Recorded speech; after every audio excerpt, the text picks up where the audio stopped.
네,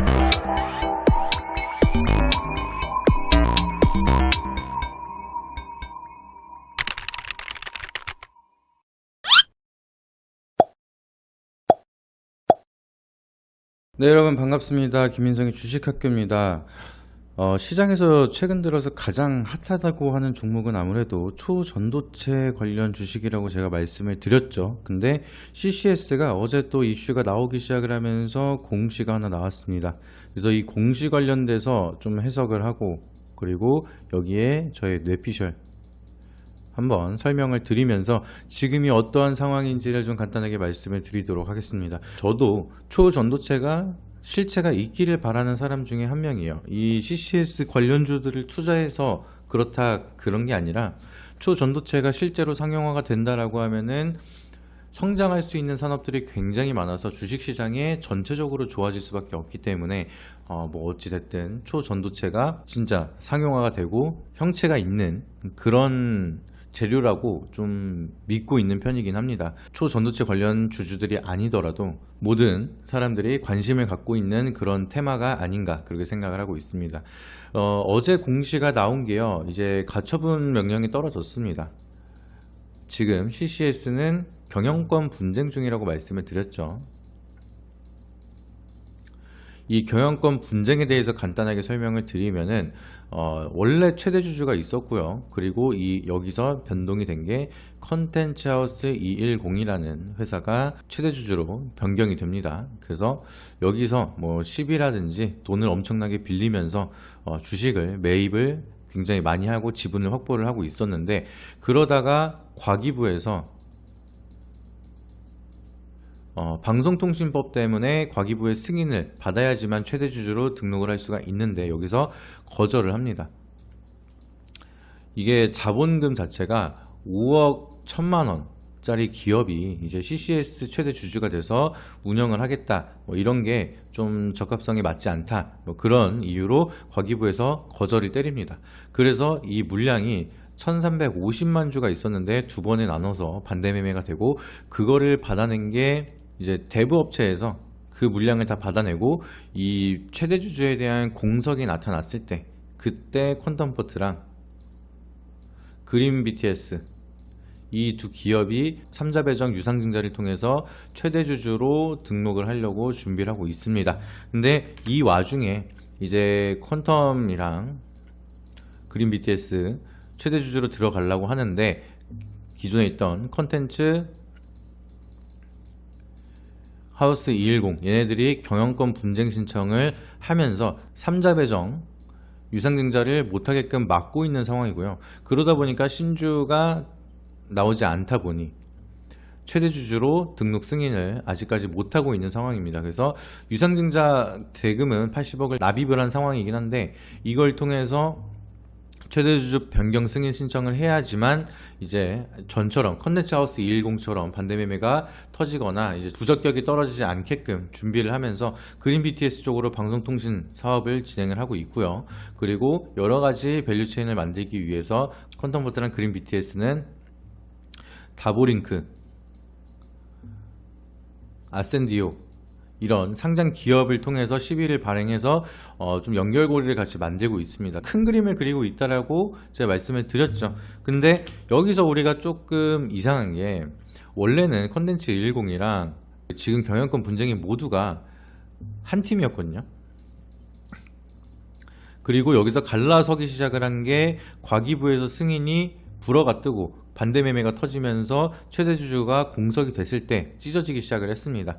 그래서 이제 경영권 분쟁이 시작을 했는데, 이 컨텐츠 하우스 210에서 각자 대표 2명하고 사내이사 이렇게 있는데, 이 사내이사가 지금 경영권 분쟁 중인 김영호라는 사람입니다. 대표들은 가만히 있는데 갑자기 사내이사가 갑자기 경영권 분쟁을 시작을 하면서 CCS에 대한 이슈를 더욱더 크게 만들고 있는 모습이죠. 그래서 이 김영우가 얘기를 하고 있는 게, 공동대표로 가자. 지금 어제까지 단독 대표였던 정평영이라는 사람이 단독 대표를 해서는 안 된다라고 얘기를 한 거고요. 그리고 법원에서는 그거를 인용을 해 준 겁니다. 판결 확정이 난 게 아니라 인정을 해주고, 이걸 통해서 이제 재판을 한번 시작을 해서 가려보겠다. 그때까지는 공동대표를 해라. 약간 이런 과정으로 보시면 됩니다. 그래서 지금 CCS 대표는 김영우라는 사람과 정평영 둘이 공동대표로 진행이 되고 있는 상황이고요.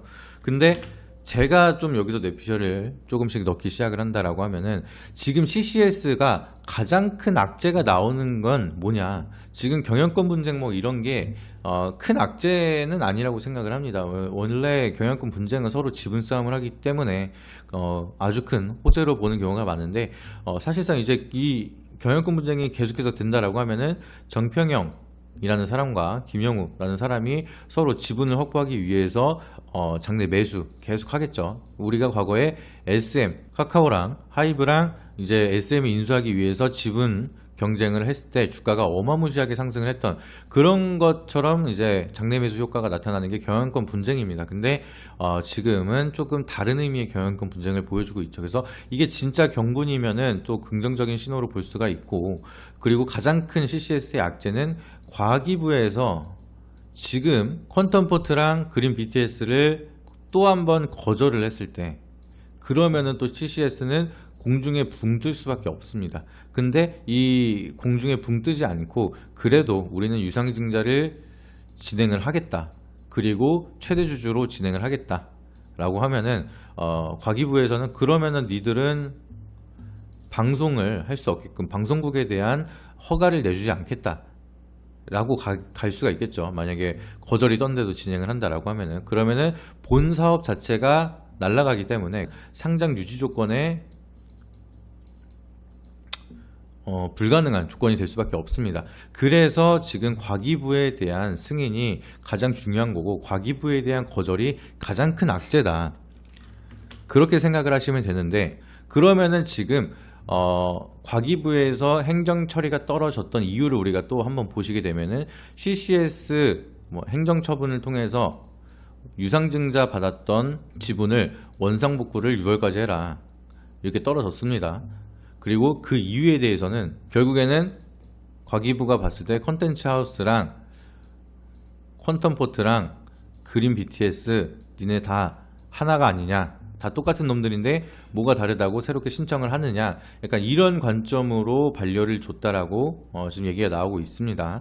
그러면은 지금 상황에서 CCS는 과기부의 승인을 받기 위해서는 행정 처리를 기간을 멋대로 앞당겨서 심사 자체를 볼 수 없게끔 만든 거에 대한 이의 신청을 진행을 해야 되겠고요. 그리고 그 와중에서 그 준비되는 과정에서 컨텐츠 하우스랑 퀀텀이랑 그린 BTS가 다르다라는 거를 증명을 해야겠죠. 우리는 다른 편이다, 같은 애들이 아니다, 그러니까 우리는 별도로 심사를 해주고 여기에 대해서 참고를 해서 승인을 해달라, 이거를 또 증명을 해야겠죠. 근데 그 증명하기 위해서 유리하게 좀 판을 만든 게 경영권 분쟁을 통해서 법원에서 인정을 해줬죠. 얘네들은 경영권 분쟁이 맞다, 이렇게 승인이 떨어진 겁니다.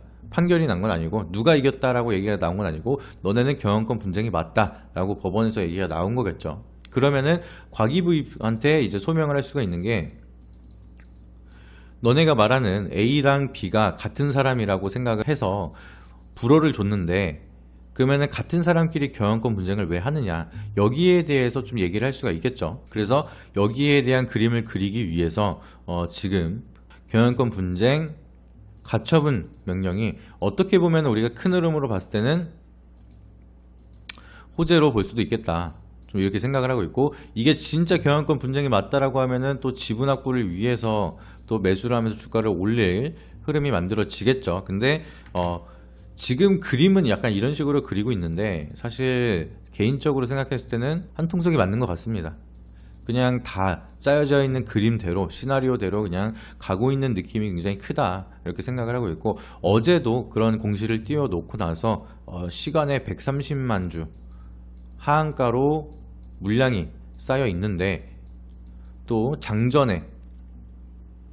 호가창에는 50만 주 정도밖에 매도가 안 쌓이다가 이제 장 시작 전 체결량을 봤을 때 오히려 매수가 한 100만 주 정도 들어와 있더라고요. 그래서 그런 거를 보게 되면은 그냥 겁주기용, 그냥 개미 털기용, 물량 확보용 해프닝으로 그냥 해프닝 정도로 좀 생각을 하시면 좋을 것 같고, 지금에 대한 공시는 그렇게 우리가 걱정할 구간은 아니다. 근데 유상증자 철회에 대한 이제 가처분 명령이 떨어진다.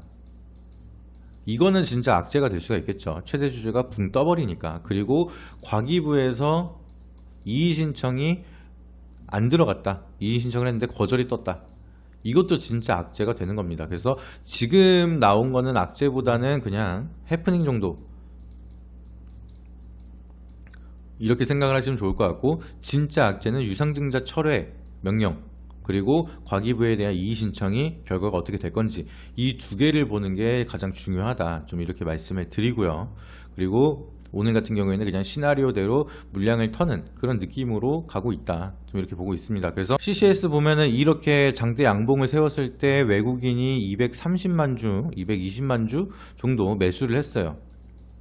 그리고 나서 이때 원래는 투자주의를 떼고 이때부터 움직일 수가 있었는데, 또 소수 관여 계좌가 뜨면서 이때도 투자주의가 떴어요. 그래서 프로그램이 사고팔고 계속 흔들면서 9% 정도 마이너스를 때렸는데, 그래도 외국인이 크게 나가지 않고 개인들도 크게 나가지 않고 오히려 매수를 하는 그런 모습이 만들어지면서 타이밍 좋게 공시가 딱 떴죠. 그래서 어제도 시간에서 한 30만 주 정도 물량을 뺐었고요. 이때도 시간에서 한 40만 주 정도 물량을 뺏는 모습을 확인을 했습니다. 그래서 얘네들이 원하는 시나리오가 되지 않았을 때는 여기까지 또 뺄 수도 있어요. 여기까지 쭉 빼면서 더 하락을 시키고 물량을 확보를 한 다음에 또 올리면서 차익을 실현을 할 수도 있는 게 세력이고, 얘네들이 그림을 그리는데 핸들링이 하루하루가 굉장히 괴팍하고 정말 좀 가차없다, 약간 이런 걸 많이 느끼고 있습니다. 그래서 개인들이 이 종목을 들고 계속해서 공시를 체크하고 머리 아프고, 진짜 시장에 대한 이슈란 이슈는 다 갖다 놓고 있는 그런 작전 그림을 그리고 있기 때문에 좀 대응이 어렵거나 내가 비중이 너무 크거나 이런 식으로 접근하는 거는 좀 많이 조심을 하셔야 된다, 이렇게 말씀을 드립니다. 근데 우리가 대응할 수 있는 수준으로 접근을 해서 대응을 잘한다라고 하면은 벌써 이렇게 상승을 했죠. 레인보우틱스도 바닥에서부터 매일 뭐 상패에다 거품이다 이런 얘기가 나오면서 한 20만원까지 올라가는 모습 보여주기도 한 만큼, CCS도 다른 건 몰라도 시장에 대한 관심도가 가장 최대치를 보여주고 있습니다. 개인 투자자들이 가장 많이 주목을 하고 있는데, 결국은 시장에 대한 주목은 자금이 유입이 되는 경우가 많고, 자금이 유입이 된다라고 하면 주가는 상승하는 경우가 많습니다. 그래서 상승하기에는 굉장히 좋은 조건을 가지고 있는 게 CCS라서, 또 이 흐름에 대해서 우리가 좀 대응을 잘한다라고 하면은 수익을 볼 수가 있는 거는 맞고요. 그리고 여기에 대한 결과에 따라서 시장에 대한 변동성도 많이 만들어질 수가 있기 때문에 우리가 주목해서 지금 어떠한 이슈가 체크가 되고 있는지, 굳이나 매수를 하지 않더라도 어떠한 상황이 만들어지고 있는지 그 부분에 대해서 계속해서 공부를 하고 해석을 하면 좋을 것 같습니다. 그리고 CCS 진짜 작전 그림이 엄청나게 커서 경영권 분쟁, 시비, M&A, 뭐 별의별 진짜 작전에 쓰는 모든 키워드는 다 들어가 있는 그런 종목입니다. 그래서 진짜 쪽박이 나올 수도 있고 진짜 대박이 나올 수도 있는 그런 종목인데, 이 종목을 계속해서 리서치하고 서칭하면서 공부를 하신다라고 하면은 시장에서 어떤 식으로 세력들이 좀 작전을 하고 핸들링을 하는지 거기에 대한 학습적인 측면에서도 도움이 많이 되실 것 같아서 계속해서 CCS에 대한 방향성 체크를 하면서 여러분들이 이해하기 쉽게 설명을 지속적으로 드리도록 하겠습니다. 오늘은 CCS 관련된 공시에 대해서 해석을 해 드렸고요. 그리고 지금의 방향성에 대해서 왜 이런 흐름이 나왔는지 저에 대한 설명, 해석이 좀 들어가는 설명을 드렸습니다. 오늘 영상이 좀 도움이 되셨다라고 하시면 구독과 좋아요, 알림 설정 한 번씩 부탁드리고요. 다음에 더 좋은 영상으로 찾아뵙도록 하겠습니다. 이상입니다.